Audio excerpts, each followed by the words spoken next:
volunteers, and everything that has to do with the Ticket City Cactus Bowl has been terrific as always. So we're all excited about the game. We've had final preparations today and good night's rest, and then a few walkthroughs tomorrow and get ready to play in the game. Any questions?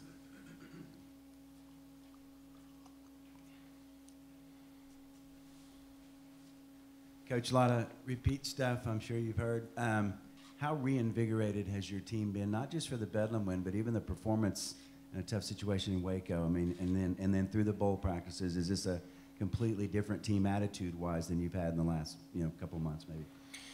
It's been very positive, Junior. We've had now 12, 13, 14, somewhere in that area, really good practices. And I mentioned at the last press conference that a spring ball for us is not much more than that, because the spring game, and you have 2 practices in the spring where you don't have pads on. So we've really had another spring ball. Has been terrific for our young players.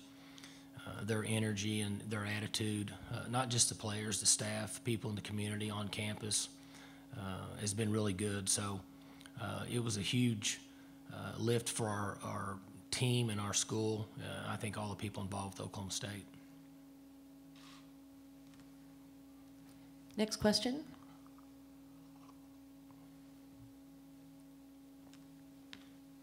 See, I'm so thorough. You got it covered. Most of them probably just came here to get a selfie, you know. Yeah. Of course. Yeah, that thing's gone viral.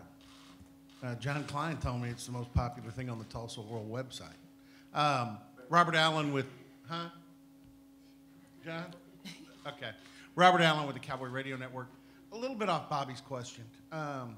Sometimes you get comfortable. Your players, in fact, James Castleman yesterday in the media day said, we just kind of thought we were going to go to a bowl because we go to bowls. Mm-hmm. And they realize, no, you got to buckle down and keep working. And you've got such a young team.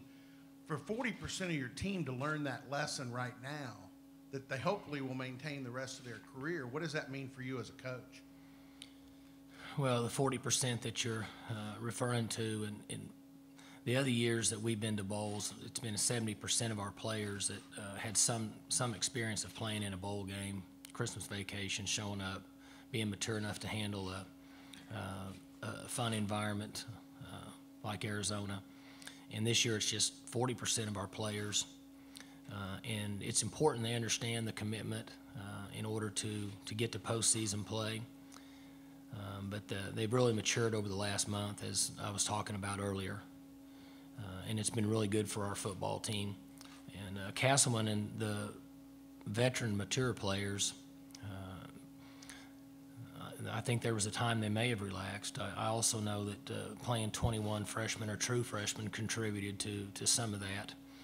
And just the leadership and the internal strength of our team based on the players that have that experience is so important. And, I mentioned this after last year's bowl game, that when we essentially had 33 players that left that were on our travel roster for the bowl last season, I knew it would be a challenge to get some of the new guys going, but hopefully they've gotten to that point and had a good 3 weeks of practice.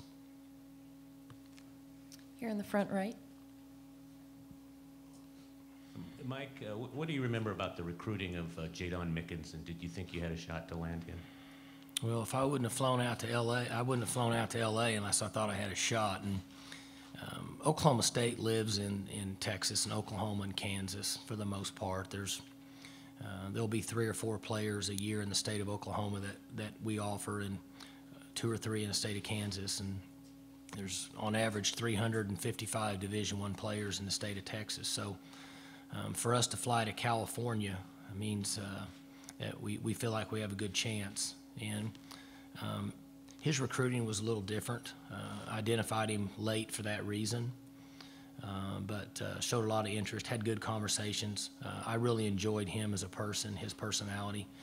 He and I had several really good phone conversations, but ultimately in the end couldn't get off the West Coast. But we sure would have liked to have him. He's been a good football player. Bob? Mike, a lot has been said, obviously, lately about Mason Rudolph and what he's done for your offense, and then even some of the stuff, losing Tyreek Hill. What about, is your defense kind of unsung? And could you just kind of talk about your defense all season leading into this game? Have they really kind of held the club together in a lot of instances when you needed it? You know, we've talked about this throughout the year. Our football team played over our heads in the first game against Florida State, and I had a chance to win the game in the last 3.5 minutes and came up a little short. And then we lost our starting quarterback, and we went through a stretch where we were able to win a number of games in a row. And during that time, our defense played really well. Our offense was very average for multiple reasons. Then we went through a tough stretch where we didn't win any football games, and we were just very, very below average on offense. And so it was really hard to get a feel for where we were at as a defense because we lost so many players from last year. I think at times, Junior, our defense played good, and I think at times they played very average. And that's why I'm really excited about seeing the guys play in this game, just to kind of see where we're at, because we're playing a very well-coached football team. We all know that with Coach Peterson's history, and so it's a good challenge for not only our players but our staff in the history that they have. And you know, as Coach mentioned the other day, I don't know if you guys weren't there. We had a coaches' wives meeting, but they watch a lot of tape and they study and pride themselves on giving their players the best opportunity to win, and that's what we do at Oklahoma State. Very similar backgrounds in that tradition-wise, we may have not had the same players as some of the schools that we've competed against. So I said all that to say during the middle of the season, it was kind of hard to find out where we were on defense because we struggled so much on offense and we had so many negative plays that the defense was on the field the entire game. But they certainly made some good plays for us in the second half of the Oklahoma game and gave us a chance to win. In the back left. Mike, is there any way to explain why TCU, one team like TCU comes out and plays great in their bowl, but Texas and Oklahoma come out kind of flat in their bowl games? Is there any way to explain that big layoff and how a team's going to react to that in a bowl game? I wish that that we could come up with an answer and patent it and put it in a bottle and sell it. As popular as college football has gotten nowadays, we could sure do good. I don't understand. I know that I think the mental approach and the attitude of players has much more of an impact on these games than it ever has for a lot of reasons. Young men still want discipline, structure, and they want to be told what to do, but there's so many other things going on in the world that at times it's hard to get them to focus. When the season was over, I thought there was two teams in our league that deserved to be in the playoffs. I thought it was TCU and Baylor. And I was one of the voters, and I voted TCU number one. Several people gave me a hard time about that, and I noticed that when I looked in the paper and I had that one in parentheses outside of there, I used to look at the polls forever, and I used to think, who was the clown that voted somebody number one that was like 8th or 9th in the country? I figured it was a buddy of somebody who was the head coach at that school. And so this year, when somebody showed me in the newspaper, I was wondering who that clown was, and I realized that clown was me. But they certainly played very good, and I think it was really good for our conference. I had another friend from Oklahoma media ask me the other day about the importance of Big 12 teams in the bowls. And every game that we play is important at Oklahoma State for two reasons. One, because we have a responsibility to each other and to the fans and to people that love Oklahoma State football to go out and compete and fight in every game. And two, we also have an obligation to our conference. But the fact is, the two teams that need to play well in the national spotlight this year based on the new playoff system was TCU and Baylor, because they're the ones that everybody talked about. 3 years ago, it was the first time, I think it was 3 years ago, that we were in the Fiesta Bowl. I can't remember, but we were the Big 12 Conference champions. And when I looked back on it, I felt an added pressure to perform for the league at that time. And there's so much put on these BCS playoff system teams and in conferences. I think there's added pressure on all of us to play well in our bowl games. But I'm guessing that Coach Briles and Coach Patterson felt more just based on trying to carry the load of the Big 12 Conference, because they were the two schools that were right there on the edge of being in that system. Any more questions? Right here in the front. Mike, in regard to Washington's pass rush people, do you feel like your offensive line has to have by far its best performance of the season tomorrow night to give your offense a chance to function? They certainly have to play very well. This group has had tremendous success at rushing the quarterback and playing in the backfield and being very disruptive on the offenses that they've competed against. And as the season's gone on, and from an outsider looking in, as Coach Peterson instills their coaching values in this group, you can see where they're improving in those areas. And it'll be very important for us to give Mason and the backs an opportunity to execute a play without somebody being in the backfield and being disruptive. Because we all know that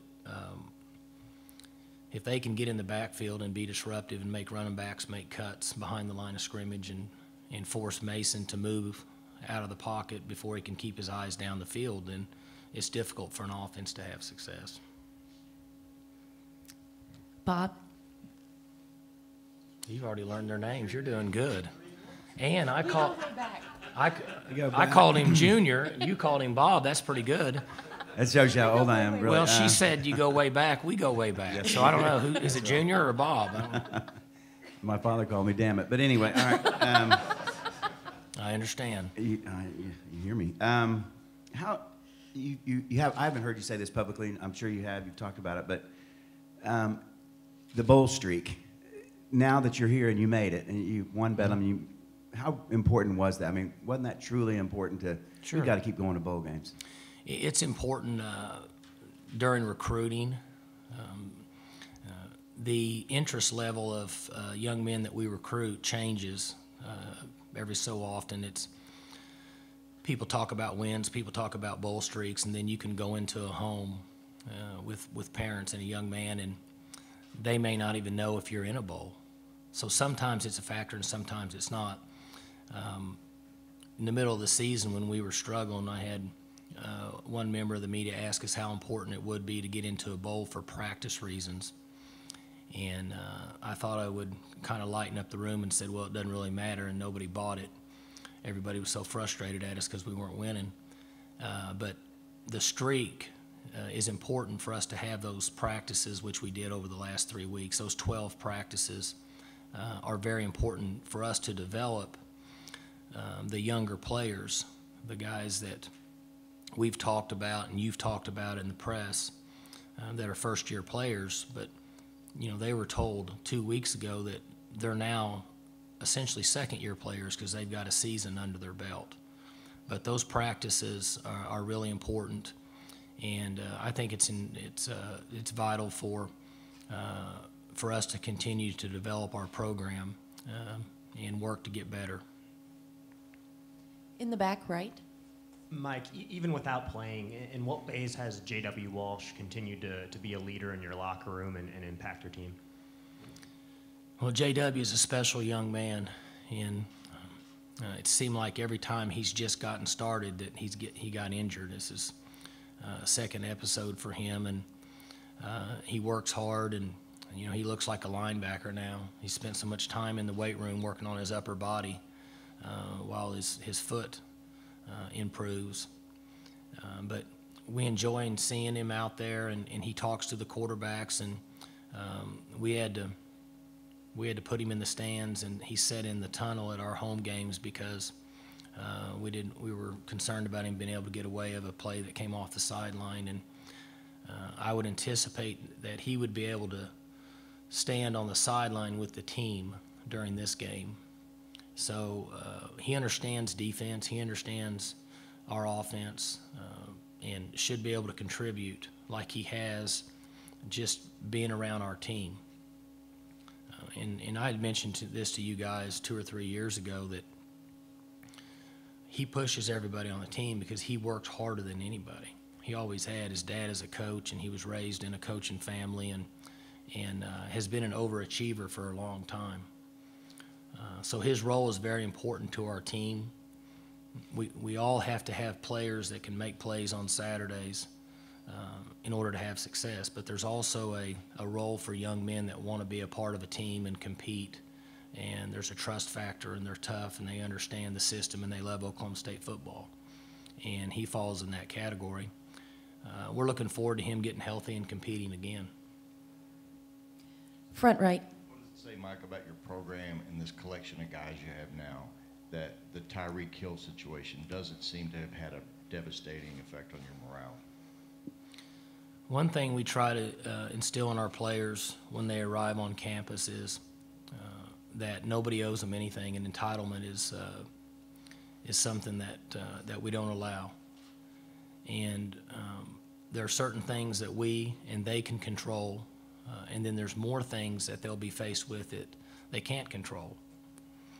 And that factors into their overall development as a player and a student athlete and a person during their time at Oklahoma State. And the unfortunate situation for all parties involved with Tyreek is something that they can't control. And our system and our core values at Oklahoma State are in place now, things that we believe in, maybe more so things that I believe in going into my 11th year. One area that we've made great strides over the last 4 or 5 years is if you can play a part and control a situation, you certainly need to. If you can't, then you need to move forward. And that's just an issue that they couldn't control, so they move forward. If there are no more questions, this will conclude today's press conference. Thank you, Coach.